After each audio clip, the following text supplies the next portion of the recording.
স্বাগত সবাইকে। আজ আমরা কথা বলবো অ্যাকাউন্টিং বা হিসাব বিজ্ঞান নিয়ে।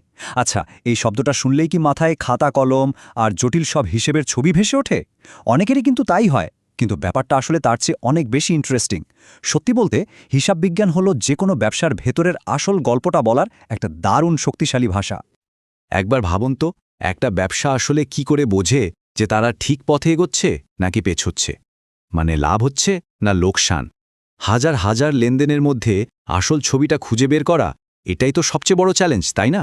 আর এখানে কিন্তু হিসাব বিজ্ঞানের আসল মজাটা। এর উত্তরটা কিন্তু একটা সর্বজনীন ভাষার মধ্যে লুকিয়ে আছে, আর সেই ভাষাটাই হলো হিসাব বিজ্ঞান। এই ভাষাটা সংখ্যা আর রিপোর্টের মাধ্যমে একটা কোম্পানির পুরো আর্থিক চিত্র, মানে তার ভেতরে সব গল্প বলে দেয়। তো আজকের আলোচনায় আমরা এই ভাষার মূল বিষয়গুলো এক এক করে জানব। প্রথমে দেখব হিসাব বিজ্ঞান জিনিসটা ঠিক কী, তারপর এর পেছনের সেই যুগান্তকারী ধারণা দুতরফা দাখিলা পদ্ধতি নিয়ে কথা বলবো। এরপর জানব এর উদ্দেশ্য কী, কারা এই তথ্য ব্যবহার করে, আর সবশেষে এর অতীত থেকে ভবিষ্যতের দিকেও একবার তাকাবো। চলুন তাহলে শুরু করা যাক। তাহলে প্রথম প্রশ্ন, হিসাব বিজ্ঞান আসলে কি? চলুন কোনো কঠিন সংজ্ঞায় না গিয়ে এর মূল ধারণাটা সহজভাবে বোঝার চেষ্টা করি। দেখুন, আধুনিক হিসাববিজ্ঞানের একটা খুব সুন্দর সংজ্ঞা দিয়েছেন ডোনাল্ড কিসো। তিনি বলেছেন, হিসাববিজ্ঞান হল একটা ইনফরমেশন সিস্টেম বা তথ্য ব্যবস্থা। এর কাজ কি? এর কাজ হলো একটা প্রতিষ্ঠানের অর্থনৈতিক ঘটনাগুলোকে প্রথমে খুঁজে বের করা, তারপর সেগুলোকে লিখে রাখা এবং সবশেষে সেই তথ্যগুলো আগ্রহী ব্যবহারকারীদের কাছে পৌঁছে দেওয়া। এখানে সবচেয়ে গুরুত্বপূর্ণ শব্দটা হলো তথ্য ব্যবস্থা। এই পুরো ব্যাপারটাকে আমরা খুব সহজে 3টে ধাপে ভাগ করে নিতে পারি। 1. অর্থনৈতিক ঘটনা চিহ্নিত করা, মানে কোন লেনদেনগুলো টাকার সাথে জড়িত সেটা বোঝা। 2. সেগুলোকে নিয়ম মেনে রেকর্ড করা আর বিভিন্ন ভাগে সাজানো। আর 3 নম্বর, এই সব তথ্যকে রিপোর্টের মাধ্যমে এমনভাবে সবার সামনে তুলে ধরা যেন যে কেউ দেখেই অবস্থাটা বুঝতে পারে। আচ্ছা, এবার আসা যাক সেই যুগান্তকারী ধারণাটার কথায়, যেটা আজকের পুরো আধুনিক অর্থব্যবস্থার ভিত্তি তৈরি করে দিয়েছে। হ্যাঁ, আমি দুতরফা দাখিলা পদ্ধতির কথাই বলছি। হিসেব রাখার চেষ্টা কিন্তু নতুন কিছু নয়, এটা হাজার হাজার বছরের পুরনো। প্রাচীনকালে মানুষ দেয়ালে বা মাটির ফলকে দাগ কেটে হিসেব রাখত, কিন্তু আসল গেম চেঞ্জার ছিল 1494 সালটা, যখন লুকা প্যাসিওলি প্রথমবার দুতরফা দাখিলা পদ্ধতির কথা বলেন। আর আজ আমরা যে কম্পিউটার সফটওয়্যারে কাজ করি, তার মূলেও কিন্তু সেই একই নীতি কাজ করছে। ইতালির একজন ধর্মযাজক ও গণিতবিদ ছিলেন লুকা প্যাসিওলি। তাকে প্রায় হিসাব বিজ্ঞানের জনক বলা হয়। তিনি তার বিখ্যাত বই সুম্মা ডি অ্যারিথমেটিকাতে এই পদ্ধতির একেবারে বিস্তৃত বর্ণনা দেন।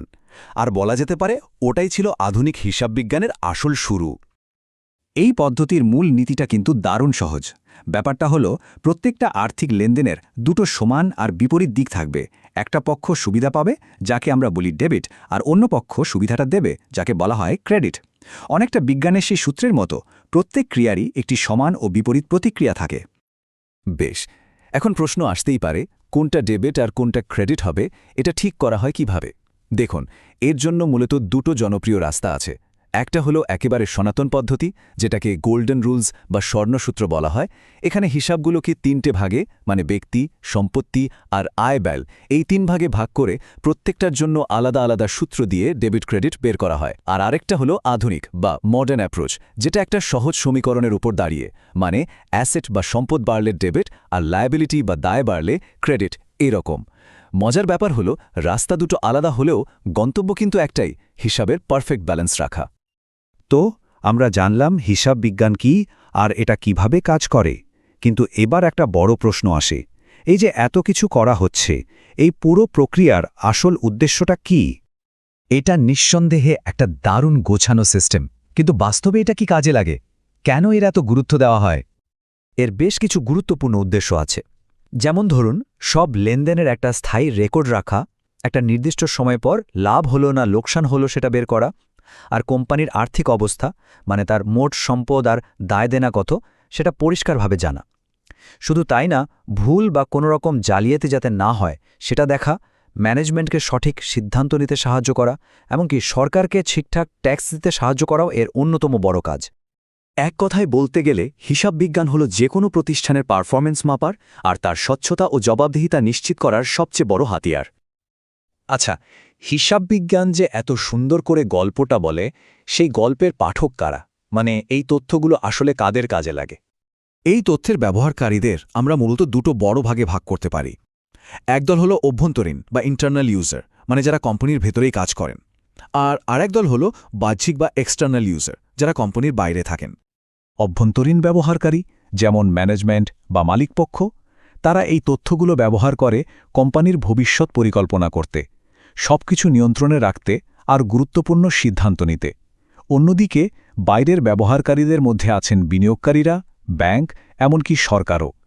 বিনিয়োগকারীরা দেখতে চান তাদের টাকা খাটানো লাভজনক হবে কিনা, ব্যাংক লোন দেওয়ার আগে দেখে নেয় কোম্পানির লোন শোধ করার ক্ষমতা আছে কিনা, আর সরকার তো ট্যাক্স ঠিক করার জন্য এই তথ্যের ওপরই নির্ভর করে। আমরা হিসাববিজ্ঞানের একেবারে গোড়ার কথা থেকে শুরু করে এর ব্যবহার পর্যন্ত একটা লম্বা পথ পাড়ি দিলাম। চলুন এবারের অতীতকে মনে রেখে একটু ভবিষ্যতের দিকে তাকানো যাক। American Institute of Certified Public অ্যাকাউন্ট্যান্টসের একটা ক্লাসিক সংজ্ঞা আমাদের আবার মনে করিয়ে দেয় যে হিসাববিজ্ঞান হল আর্থিক লেনদেন রেকর্ড, শ্রেণীবিন্যাস এবং সংক্ষেপ করার একটা শিল্প, এবং এর ফলাফল ব্যাখ্যা করার একটা প্রক্রিয়া। তার মানে এটা শুধু বিজ্ঞান নয়, একটা আর্ট বা শিল্পও বটে। কিন্তু মনে রাখতে হবে, ব্যবসার এই ভাষাটা কিন্তু একদমই স্থির নয়। এটা সময়ের সাথে সাথে, প্রয়োজনের সাথে সাথে ক্রমাগত বদলে যাচ্ছে, বিকশিত হচ্ছে। এর শব্দভাণ্ডারও কিন্তু দিন দিন বড় হচ্ছে। যেমন এখন ম্যানেজমেন্ট অ্যাকাউন্টিং আছে, যা শুধু ভেতরের সিদ্ধান্তের জন্য কাজ করে। হিউম্যান রিসোর্স অ্যাকাউন্টিং কর্মীদের মূল্য বের করে। ইনফ্লেশন অ্যাকাউন্টিং জিনিসপত্রের দাম বাড়া কমার সাথে হিসেবকে অ্যাডজাস্ট করে। আর এনভায়রনমেন্টাল অ্যাকাউন্টিং একটা কোম্পানির পরিবেশের ওপর কী প্রভাব ফেলছে সেটাও পরিমাপ করে। সবশেষে একটা প্রশ্ন কিন্তু থেকেই যায়, ব্যবসা যেহেতু প্রতিনিয়ত পাল্টাচ্ছে, তাই মূল্যের নতুন নতুন গল্পগুলো বলতে হিসাববিজ্ঞানের এই ভাষাও ভবিষ্যতে আরও কিভাবে নিজেকে বদলে নেবে। হয়তো ভবিষ্যতের হিসাববিজ্ঞান এমন সব কিছুর মূল্যও পরিমাপ করবে যা আজ আমরা হয়তো ভাবতেও পারছি না।